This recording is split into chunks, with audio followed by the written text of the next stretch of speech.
Salut, l'obsession d'être numéroté. C'est quelque chose qui revient vraiment régulièrement. J'entends souvent ça des joueurs qui commencent tardivement et qui demandent et qui visent le classement numéroté. Alors dans cette vidéo, je vais répondre un petit peu à cette question parce qu'il y a quelqu'un du coup il y a quelques jours qui m'a dit ça, qui a commencé le tennis de table à 22 ans, qui progresse bien mais qui veut être numéroté. Et je trouve que c'est quelque chose d'assez incompréhensible parce qu'effectivement, je le vois, moi, ça fait rêver, mais d'un point de vue purement pratique, c'est pas le bon objectif à se fixer. En plus de ça, pour mettre encore plus de recul, numéroté, c'est juste les 1000. Si la Fédé, il avait décidé de mettre 2000, c'est-à-dire que tu serais numéroté à 2000 ou à 3000. Donc c'est pour ça que c'est juste, en fait, t'es 20, t'es 21, t'es 22, mais c'est juste un classement comme un autre dans la grande évolution des classements que tu peux avoir depuis le classement 5 aujourd'hui, mais qui était 850 points à l'époque pour les plus anciens. Assez basiquement, il faut déjà plusieurs conditions. Il faut commencer assez tôt, parce que c'est deux étapes, quoi qu'on en dise, il faut un volume, il faut du temps pour passer les classements, il faut évidemment une structure qui te permette de t'entraîner un grand minimum 2 fois par semaine, entraînement structuré, c'est-à-dire pas juste faire des matchs.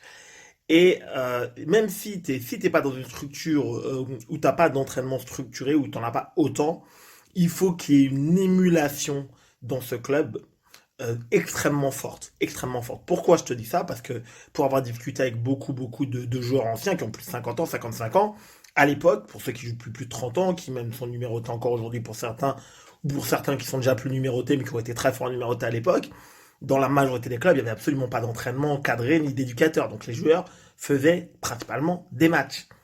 Mais ce qui a fait que certains joueurs, ils ont réussi à progresser, à passer cap après cap, et même après, même si par la suite certains ont changé de club, etc., ils ont été sur des structures, effectivement, même dans les années 80, 70, 80, 90, ont été sur des structures avec des éducateurs par la suite, hein, donc vraiment pas du tout dans leurs 5, 6, 7, voire 10 premières années, et qu'ils ont quand même réussi à progresser, c'est parce qu'au sein de ces structures, il y avait énormément d'émulation.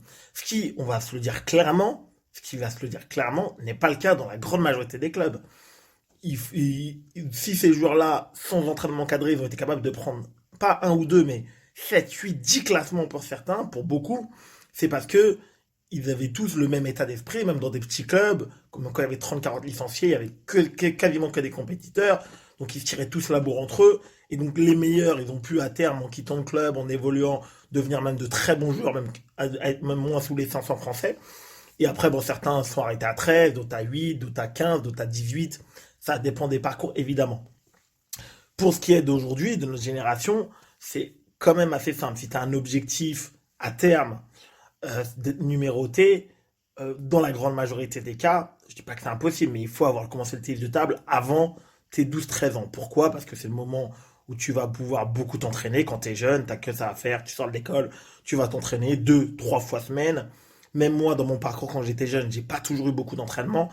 Entre mes 12 et 14 ans, je me suis entraîné notamment qu'une fois, mais évidemment, faut pas rêver, ça m'enchaînait pas. J'étais à la salle 3 fois par semaine. Je faisais 7, 8 heures de match d'entraînement à côté.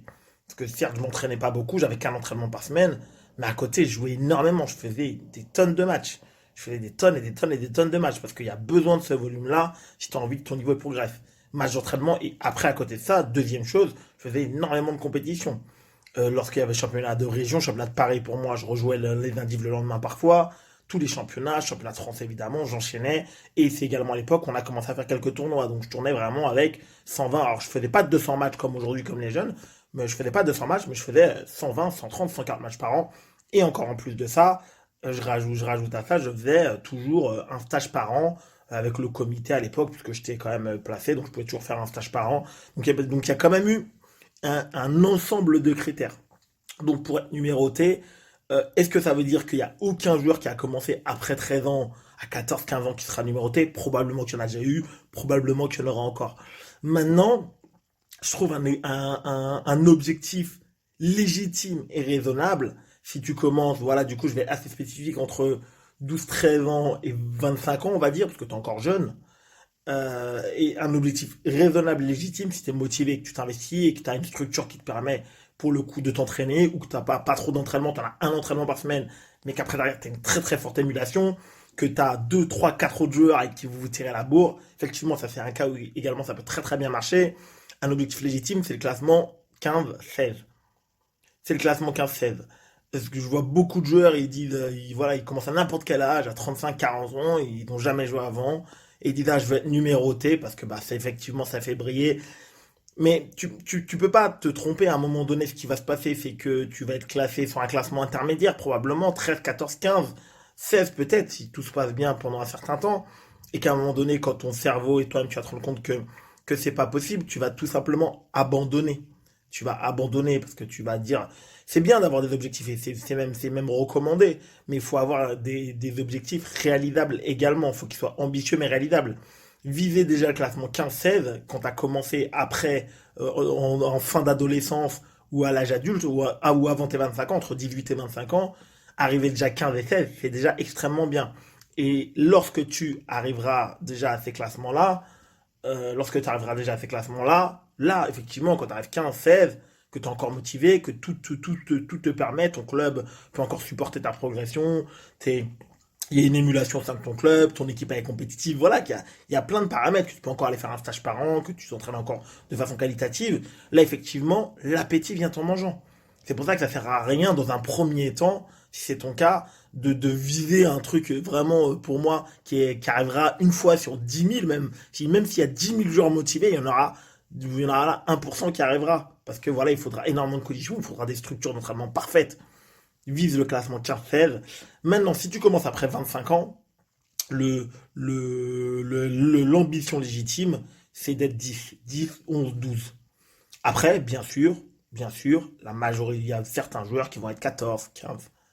Voilà, quelques-uns. Comme tout, ce sera voilà, pour d'autres raisons. Si tu commences après 25 ans.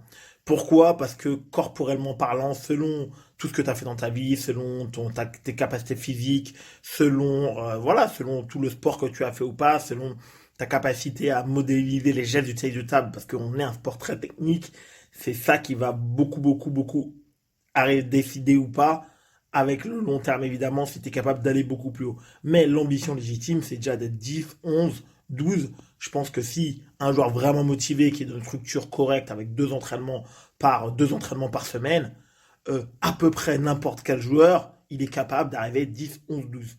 Comme je dis, deux entraînements par semaine, les compétitions, à peine compétition par mois, voilà, les compétitions toutes les semaines, championnat de France, championnat de région, championnat de France ou après un div, il est capable, dans des conditions, on va dire que beaucoup de clubs en France peuvent fournir, arriver 10 ou 11.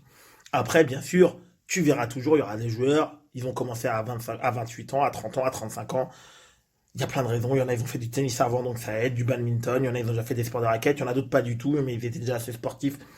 Évidemment, surtout ne mets pas en commentaire, ah, j'en connais. Oui, j'en ai aussi dans mon club. Il y en a, évidemment. Mais la majorité des joueurs, qui, lorsqu'ils commencent après 25 ans, après 30 ans, après 35 ans, un objectif normal. Après, effectivement, si tu arrives plutôt rapidement dans tes 7, 8 premières années et au classement 10, au classement 11, l'appétit vient en mangeant. Là, effectivement, bah, tu y es déjà, donc tu rehausses tes objectifs. Donc là, tu vas aller chercher, tu vas essayer d'aller vider des classements 14, 15, 16. Et là, effectivement, le niveau de difficulté pour toi, tu as encore de belles années de progression, il sera beaucoup plus élevé. J'espère avoir répondu à ta question, voilà, sur l'obsession d'être numéroté à tout prix. Je vois que c'est quelque chose qui revient vraiment souvent, pour le coup. C'est un objectif, oui, effectivement, mais qui peut se réaliser en plusieurs étapes. Je vois que c'est aussi voilà, de la méconnaissance. Énormément de joueurs, moi je connais, ils ont stagné, même des joueurs qui ont mon âge et qui ont joué au ping depuis tout jeune, ils ont stagné dans les classements 18-19. Pendant des années, avant de réussir à devenir numéroté, la progression est loin d'être toujours linéaire, même pour un jeune joueur. Alors effectivement, certains ont abandonné, et puis d'autres, voilà, ils ont mis du temps, et puis après ils sont passés numérotés, même plus fort que moi, j'en connais plusieurs.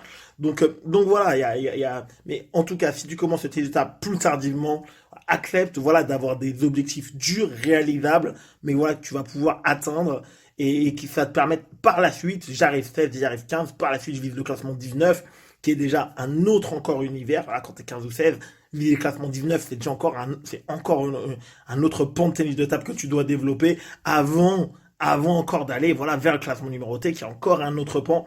Parce que derrière tout ça, même si t'es pas très loin en termes de points, il y a une énorme part psychologique, justement, à cause de cette barrière de numéroté. Merci d'avoir écouté cette vidéo jusqu'au bout. Mets-moi ce que t'en penses en commentaire. Abonne-toi si ce n'est pas encore fait, bien sûr. Je te souhaite un excellent entraînement. Ciao.